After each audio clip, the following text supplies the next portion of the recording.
কয়েকবার এসে এসে ফিরে গেছি, অনুমতি হয় নাই। এখন দাবার গুটি পাল্টে গেছে, দাবার গুটি পাল্টে গেছে।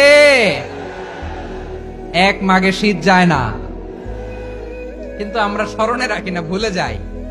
এটাই বড় আফসোস প্রিয় ভাইরা। তো এটা ওয়ার্ম আপ প্রোগ্রাম, এটা ওয়ার্ম আপ উদ্বোধনী প্রোগ্রাম, বিভাগীয় প্রোগ্রাম আমার জানুয়ারি থেকে শুরু।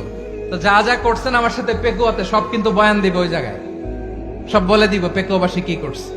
আমি তো ভাবছি পেকুয়ার জেন জি, জেনারেশন জি আমাকে এমন ভাবে রিসিভ করবে, আমার কোনো ব্যাক পেতে হবে না, কষ্ট পেতে হবে না। আমাকে স্মার্টলি তারা স্টেজে রিসিভ করবে, স্মার্টলি তারা সেফ এন্ট্রি সেফ এক্সিট দিবে।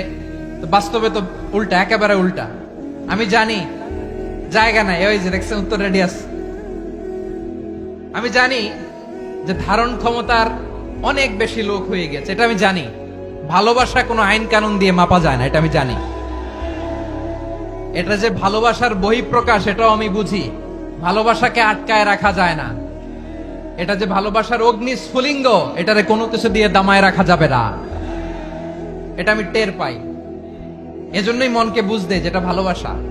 মেহেরবানি করে অল্প কয়েকটা মিনিট একটু সুশৃঙ্খল আমার সাথে থাকতে হবে, আল্লাহর ওয়াস্তে, আল্লাহর ওয়াস্তে।